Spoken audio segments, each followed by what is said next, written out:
Nas práticas corporais de aventura na natureza, existe um misto, né, de jogos de sentidos e sentimentos, né?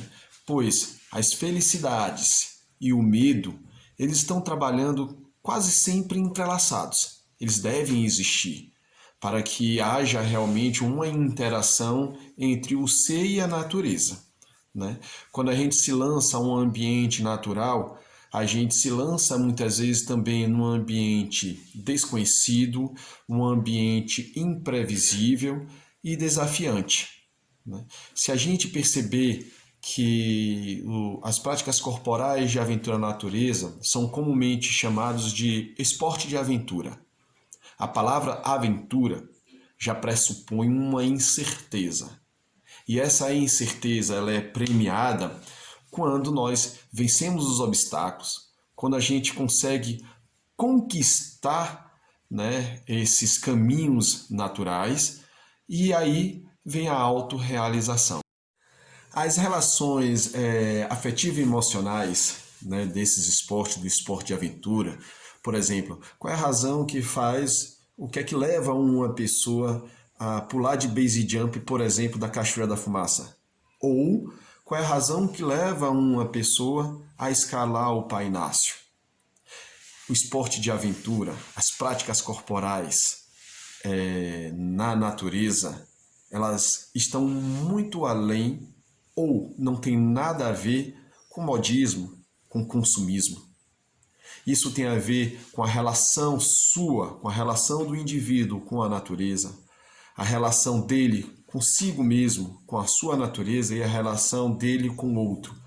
O se autoconhecer, o conhecer o outro e conhecer a linguagem da natureza, a percepção da natureza, pois precisa nitidamente de uma relação direta com o vento, com a correnteza, né, com o tempo, com o sol, né, com a vegetação daquela localidade, com a geologia daquele local. Então, para se praticar esses esportes, você precisa, antes de mais nada, de uma relação muito íntima com a natureza e consigo mesmo. Diante dessa cena, observamos que é uma oportunidade clara para se exercer a educação de crianças e jovens, pois respeitar a natureza e ser capaz de transpor desafios são valências muito importantes para se viver.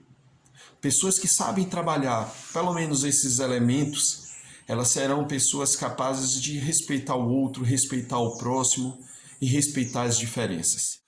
Sendo assim, reafirma a importância das práticas corporais de aventura na natureza estarem na escola. Não só para que a gente trabalhe esses elementos preponderantes para a perpetuação da nossa espécie, mas também para que a gente possa vencer alguns preconceitos existentes.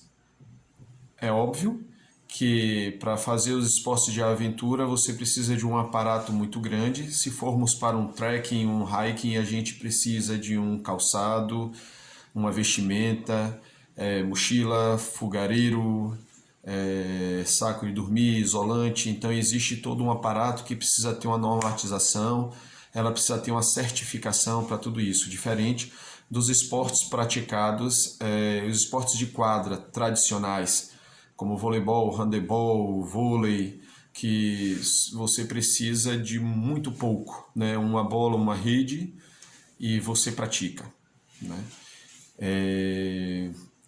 E até no nosso diálogo é muito importante. Quando você sai para jogar vôlei, você fala para seus pais: pai, mãe, estou indo ali jogar vôlei com meus amigos. Os pais falam: ok, bom jogo. Se você vai falar com seu pai e sua mãe: pai, mãe, eu vou ali pular de base jump do Morro Branco. O pai fala: opa, peraí, como assim? Não. Consolidando assim assunto que a gente deve discutir em sala de aula e na prática, nos nossos ambientes, aproveitando esse ambiente propício que nós temos no Vale do Capão.